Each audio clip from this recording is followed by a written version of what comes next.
You can't afford the real katana.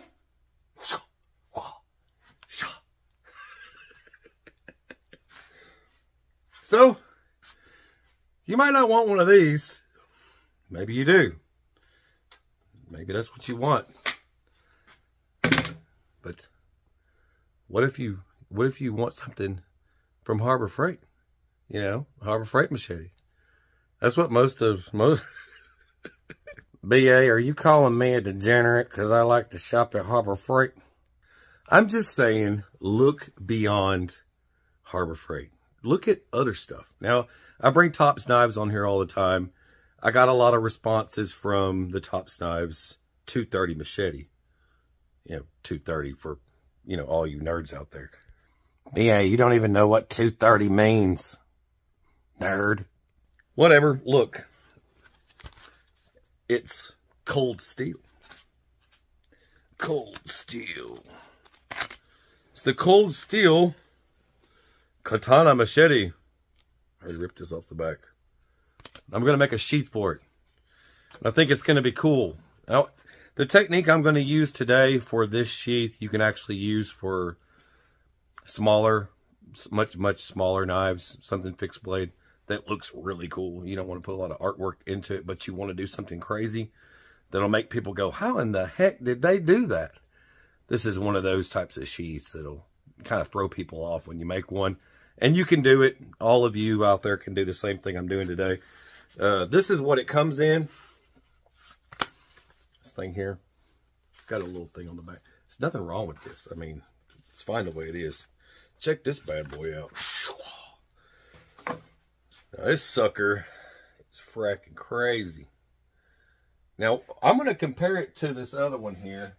Let's go ahead and pull this guy out and see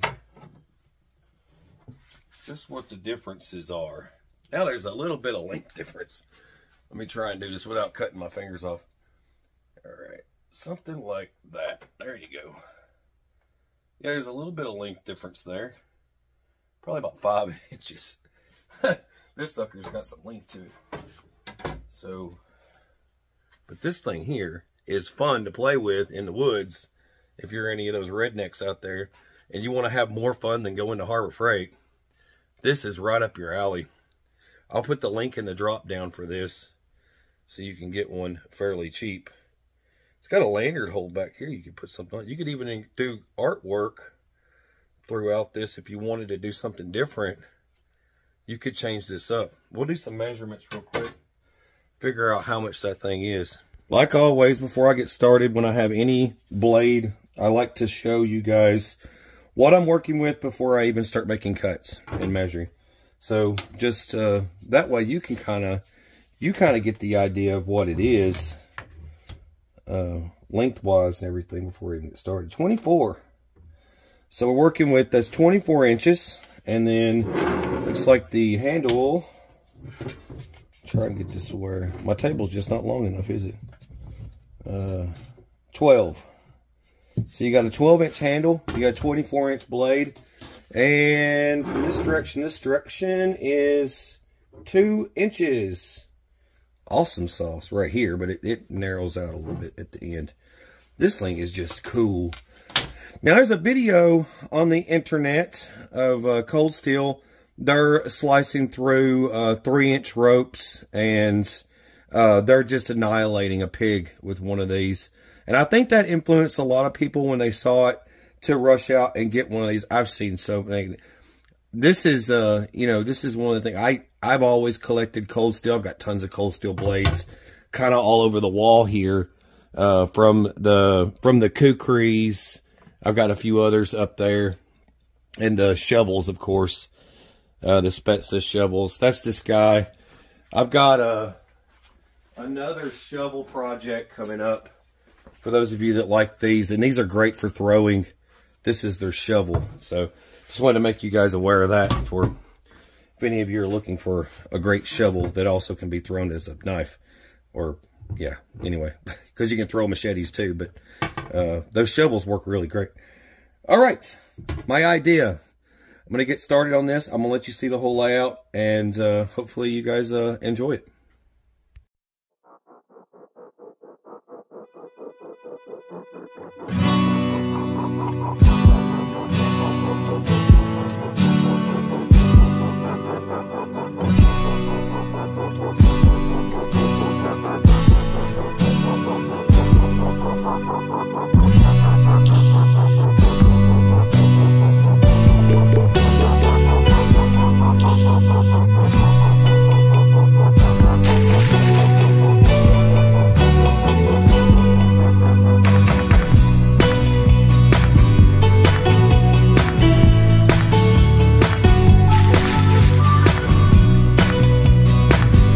I'd gotten this idea long time ago from an old skinning knife I had. It was a fishing skinning knife. Some of you might have seen them. They kind of resemble a fish with a mouth, and it opened. I'm not doing the fish mouth thing with this, but those of you that know what I'm talking about, it's a skinning knife or filleting knife for fishing. And on the end, you got to extend it, and I've made a few of them, but it gave me the idea doing those to do other things. And I did one for my wife one time. I did a one-sided version where it was just this crazy thing on one side, and then something I was like, you know what, I want to do a sheath for this, but I want to do it where it's got it on both sides. And then, you know, you can make lanyards for these things. You know, sling body them, or you'll cross body them, or whatever you want, however you want to wear this thing, or you can put it on your side. You know, whichever way you want to do it. Everybody's different, but so when you get these, the reason why you have to cut these like this, for those of you that are probably wondering, is like, why is it in the shape of a triangle? Because once the object becomes shifted the other way, like it's bent, once it goes the other direction, it totally changed shape. Now, this will continue that pattern. Now, I need to kind of round these a little bit better. I didn't round those, and I just now noticed that they're sticking out way too far. You kind of want this to be like rounded, so that's incorrect. So that triangle shape there is just a little off. It should be right about there or something. So I am going to have to recut that, but just this part right here.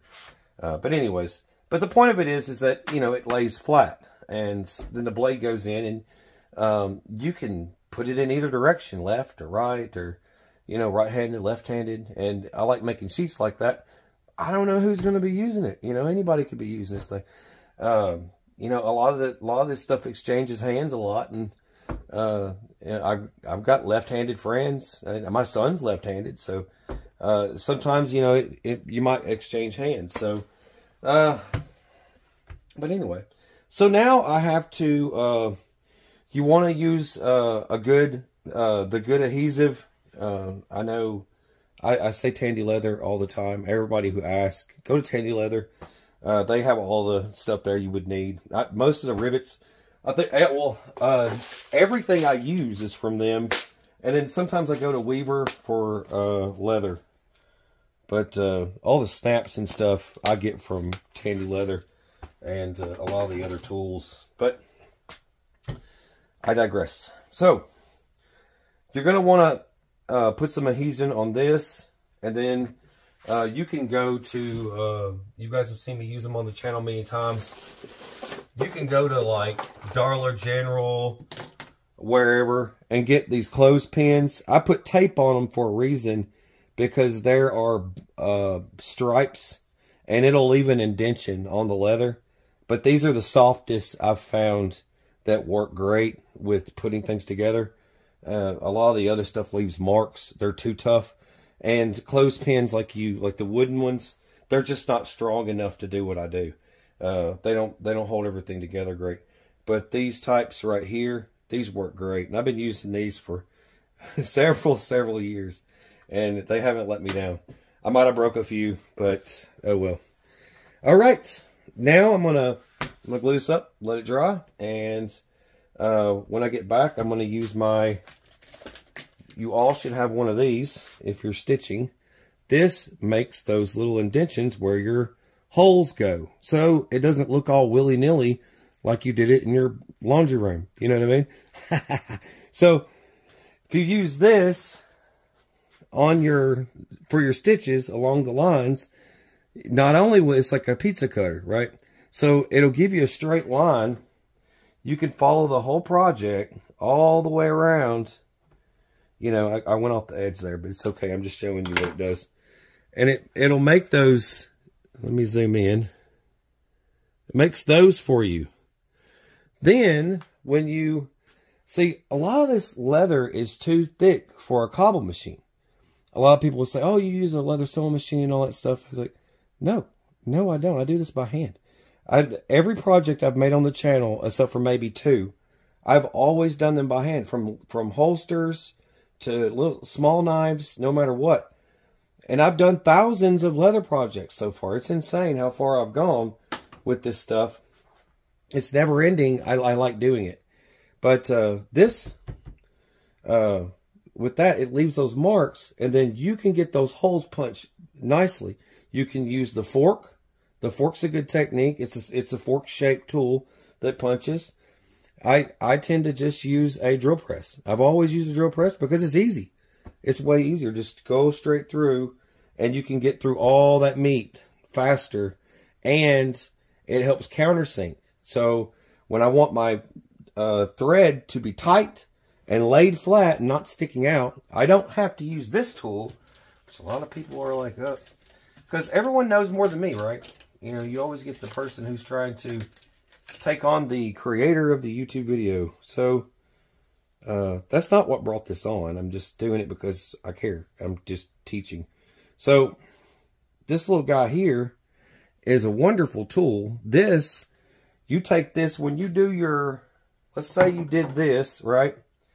Right, you did your little line, okay? And you can do that again afterwards, but you can take this and you can line it up. It lines up on the edge of your project, like on the side. Just tap it right there and just pull, and it'll cut this nice groove. You zoom in on that so you can see it better. Now that cut, then you take your pizza cutter.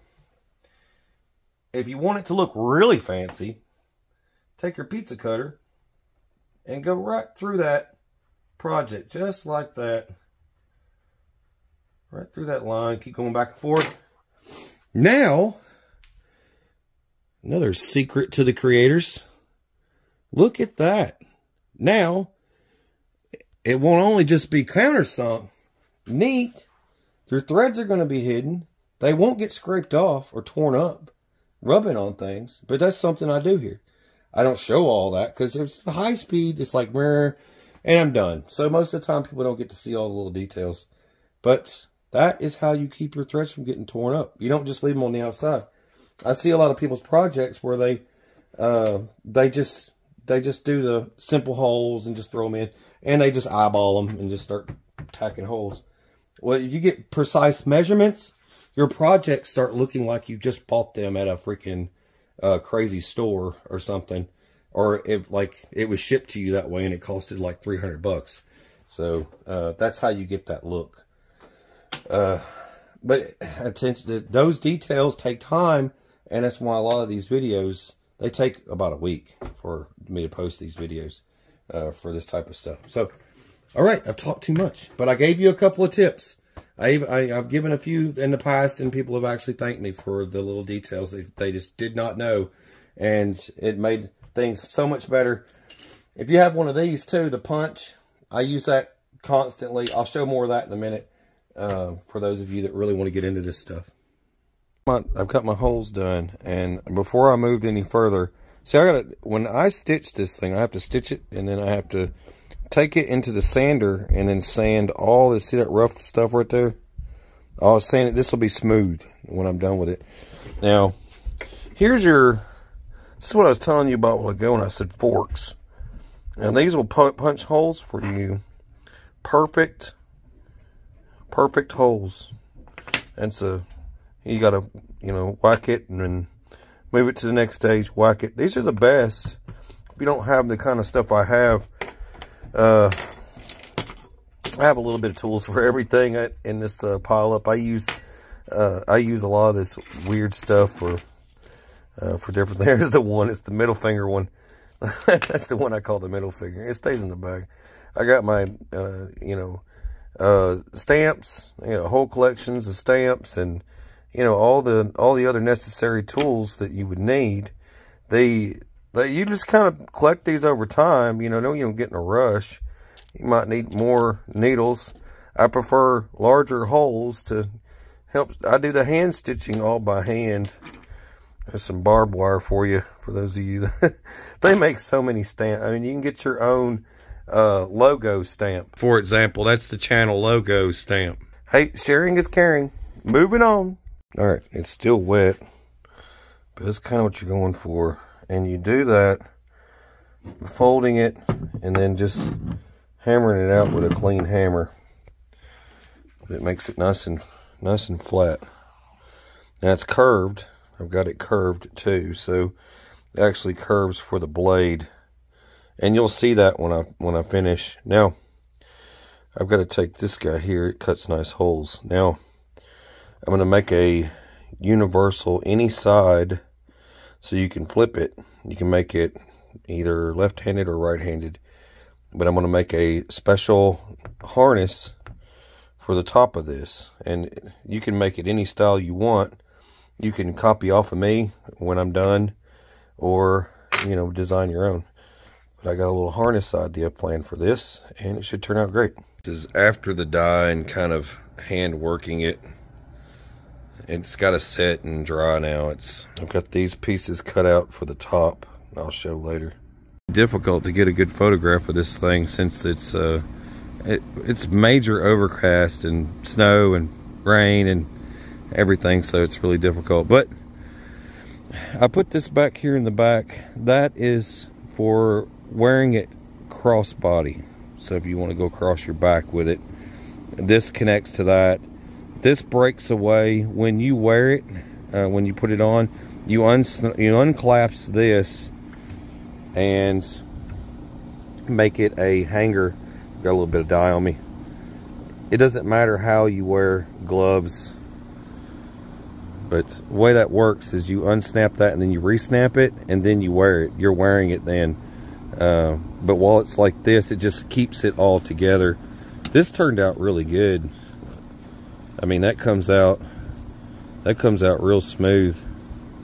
I mean, you could just about sling it out like that. Doing that one-handed, by the way, so. But that's nice. Here, that's a better angle. Well, you can see for yourself. Goes in real smooth. It's just like a traditional samurai sword sheath, but it's made out of heavy-duty leather, and this prevents any type of stitches getting cut because the way it is, it's got heavy leather on both ends, and it's protected, and it's also oiled, and it works out pretty good. So nice and smooth. Please like, share, and subscribe if you haven't already. Helps out that algorithm. Hit that thumbs up. God bless. Take care. Stay sane.